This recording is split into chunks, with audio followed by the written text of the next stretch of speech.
आतंकी संगठन हमास के हमलों से बौखलाए इजरायल की सेना पिछले 18 दिनों से गजा पर लगातार बमबारी कर रही है। इस बीच तमाम देशों की अलग अलग प्रतिक्रियाएं देखने को मिल रही हैं। संयुक्त राष्ट्र भी मौजूदा हालात को लेकर चिंतित है। यूएन प्रमुख एंटोनियो गुटेरेस ने गजा पट्टी पर लगातार बमबारी पर गहरी चिंता व्यक्त की है। यूएन प्रमुख ने बात पर जोर दिया कि कोई भी पक्ष अंतर्राष्ट्रीय मानवीय कानून से ऊपर नहीं है। गुटेरेस ने अपील की कि हिंसा और बढ़ने से पहले सभी पक्षों को युद्ध से पीछे हटना चाहिए। गुटेरेस ने मध्य पूर्व सुरक्षा परिषद की एक बैठक में कहा कि मध्य पूर्व में स्थिति समय के साथ और अधिक गंभीर होती जा रही है। गजा में युद्ध उग्र हो रहा है, पूर्व क्षेत्र में जोखिम बढ़ रहा है, समाज में विभाजन के कारण तनाव बढ़ने पर खतरा है। उन्होंने कहा कि संयुक्त राष्ट्र दिवस के महत्वपूर्ण मौके पर वह सभी से अपील करते हैं कि इससे पहले कि हिंसा और अधिक लोगों की जान ले, युद्ध से पीछे हट जाएं।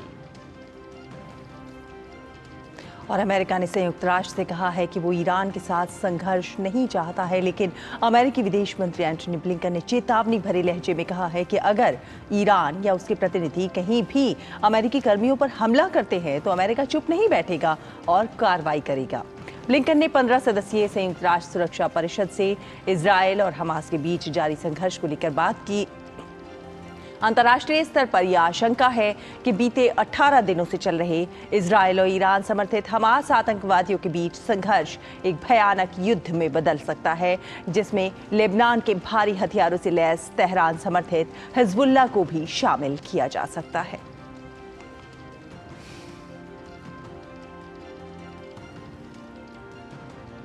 हमास इजरायल तनाव के बीच फ्रांस के राष्ट्रपति इमैनुअल मैक्रों ने यरूशलेम में इजरायल के प्रधानमंत्री बेंजामिन नेतन्याहू और रामल्ला के फिलिस्तीनी राष्ट्रपति महमूद अब्बास के साथ अलग अलग बैठकें की हैं। अपनी बैठकों के दौरान उन्होंने कहा कि फ्रांस और इजरायल आतंकवाद को अपना साझा दुश्मन समझते हैं। वहीं फिलिस्तीनी नेता महमूद अब्बास से मुलाकात के दौरान उन्होंने कहा कि हमास का हमला न केवल इजरायल के लिए दर्दनाक था, बल्कि यह फिलिस्तीनी लोगों के लिए भी एक आपदा था। इसके साथ ही उन्होंने अपनी इस यात्रा के दौरान यह प्रस्ताव दिया है कि इराक और सीरिया में इस्लामिक स्टेट से लड़ने वाला एक अंतर्राष्ट्रीय गठबंधन गजा में फिलिस्तीनी आतंकवादी समूह हमास के खिलाफ लड़ाई को शामिल करने के लिए अपना दायरा बढ़ाए। इस बीच फ्रांस के राष्ट्रपति इमैनुअल मैक्रों आज जॉर्डन के राजा अब्दुल्ला द्वितीय से मुलाकात करेंगे।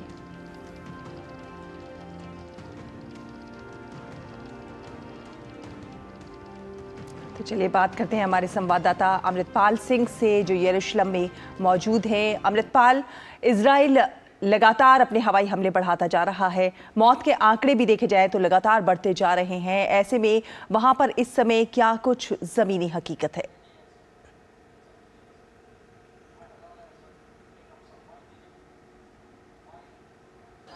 देखिए, ये जंग का 19वां दिन है और स्थिति हर घड़ी खराब हो रही है। कल रात इजराइल की डिफेंस फोर्सेस के अपने एडमिशन से उन्होंने 400 स्ट्राइक्स की कल, तो लगातार स्थिति खराब हो रही है। हमास कह रहा है कि पिछले 2 दिनों में 700 लोग मारे जा चुके हैं इजरायली स्ट्राइक्स की वजह से, और इजराइल साफ कह रहा है कि वो ज़मीनी रास्ते, समुद्र के रास्ते, हवाई स्ट्राइक्स बढ़ाएगा आने वाले दिनों में, और क्लियर उनका ऑब्जेक्टिव है। कल नेतन्याहू की स्टेटमेंट थी कि उन्होंने कहा कि हम हमास को मिलिटरीली और पॉलिटिकली भी खत्म कर देंगे।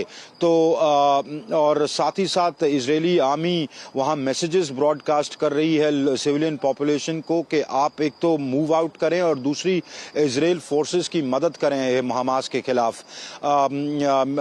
उनको फाइनेंशियल रिवॉर्ड्स, पैसे का लालच दिया जा रहा है, और ये भी कहा जा रहा है कि आपकी प्रोटेक्शन का और इस सीक्रेसी का ध्यान रखा जाएगा। अगर जो बंधक बनाए हैं हमास ने उसके बारे में आप जानकारी देंगे।